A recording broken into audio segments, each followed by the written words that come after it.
Sorry, I've seen more of the frozen stuff that is, I don't know, gluten-free or all Yeah. vegetarian. Some are linked to specific cuisines. I mean, I know in this area we have a lot of frozen foods, and they're for the Indian population or Yeah. those who grew up with any kind of Spanish-oriented uh, spices and that kind of thing. So it has exploded. So it's just a matter of fitting it into a budget and seeing what you can do. Of course. Yes. So we mentioned hospitals a little while ago, and you've got experience working with hospitals.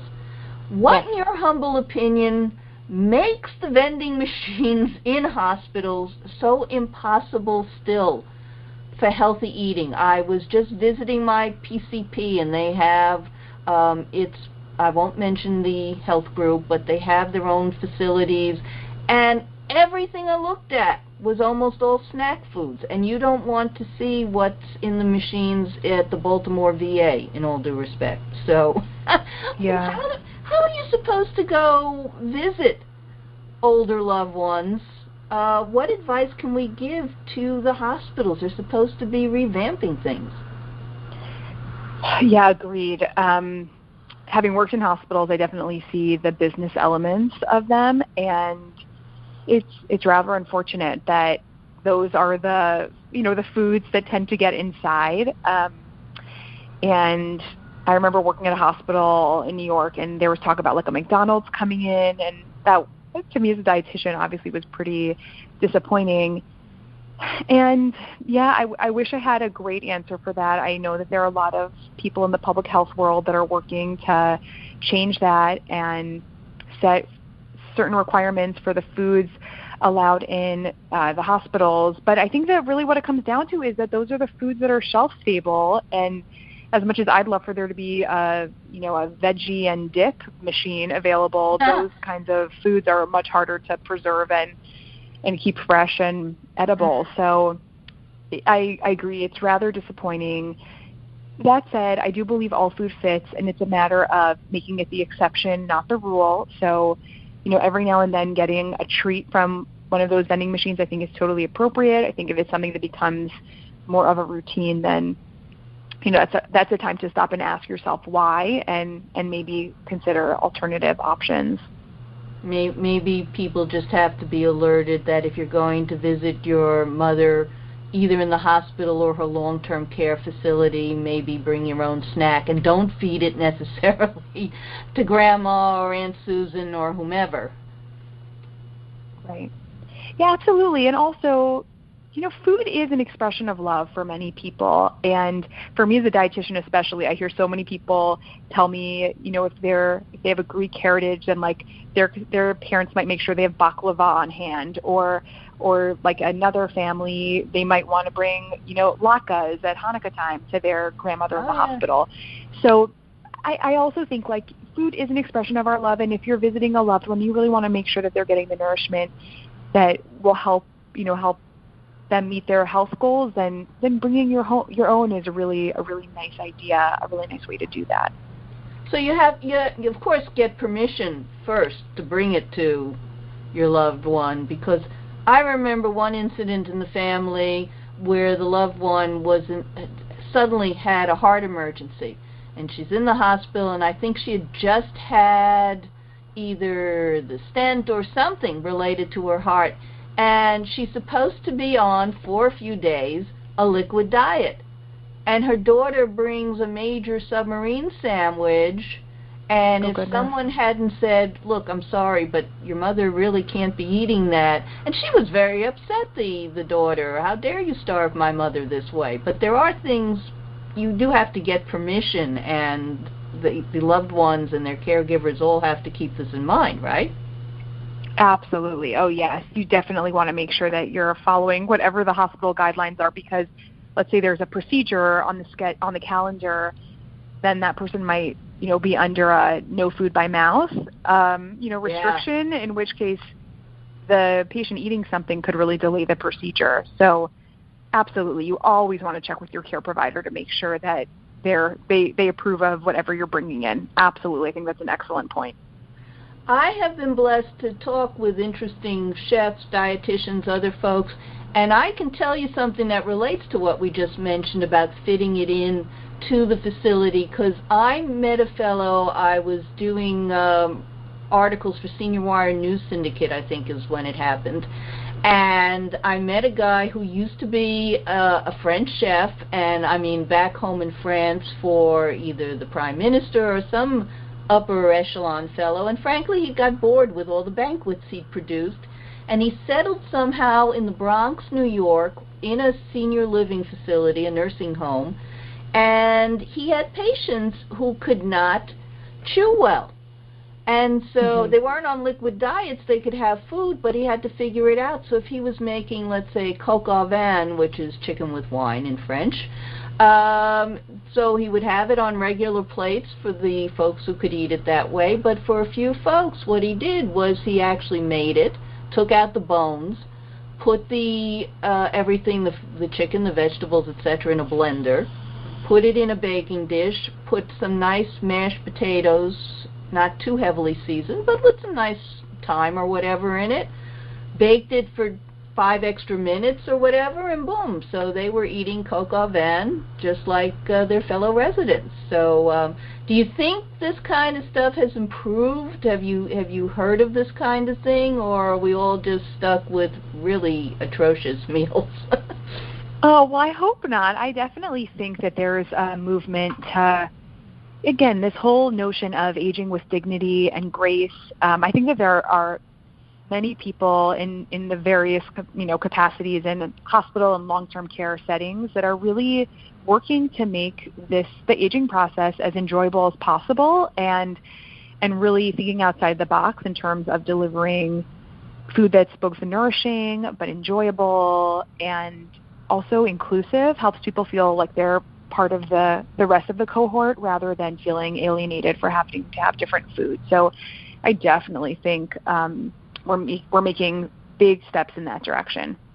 Well, that's good to hear. That's good to hear. I know it takes a lot of time, and especially when we're talking not just going into one person's home, when they've got so many people in a nursing home, in an Alzheimer's place, in a hospital, God help us, then there are all these variations that they have to fit in. I know that you can now go in, let's say to a hospital, and you're having your knee surgery, and maybe you'll be in and out in a day, but something that might keep you 2 or 3 days, and you can check off if you can only eat vegetarian meals, or you are keeping kosher, or certain things. So there are special dietary programs in hospitals that didn't exist when my parents were growing up.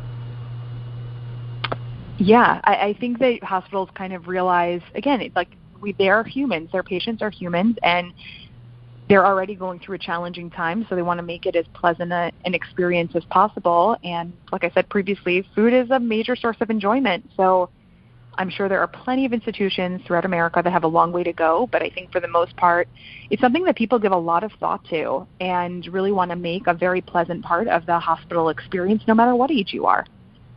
Yeah. It can be, it's not a fun place, and as lovely as the nurses, especially, I love the nurses for the most part, but as lovely as the personnel can be, I remember once I was a youngster and I was in a hospital, and thank God it wasn't anything too bad, and after checking with the doctors and the nutritionists, my parents brought in, I grew up in Brooklyn, New York, so we grew up with kosher deli, and boy, did I love corned beef sandwiches.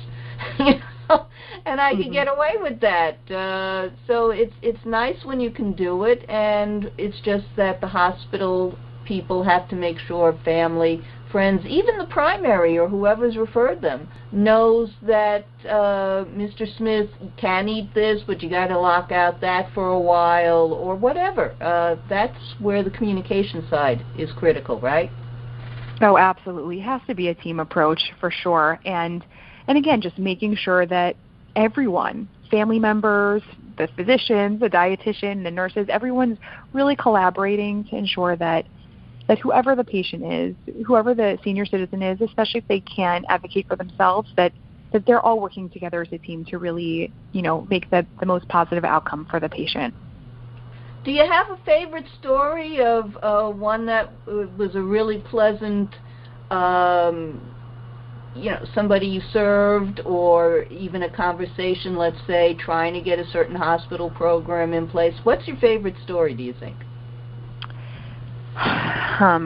You have so many. I have so many. I definitely have like a craziest moment that I had in a hospital. I can tell the story really quickly. It's not entirely related to nutrition, but the way I got to the patient was that he was a patient, but for me, I was helping him with his diet, and I remember his intake being really limited. And I think the reason I really had a very special place for this patient in my heart was because he was like a very well-known patient in the hospital. Everyone was like very excited to have him because he was someone who had cut a specific diamond cut. So he was like known for this specific diamond cut, and he had this bio that everyone was like passing around on the floor, just like the nurses, his family member, they're all very proud of him. He really made this discovery.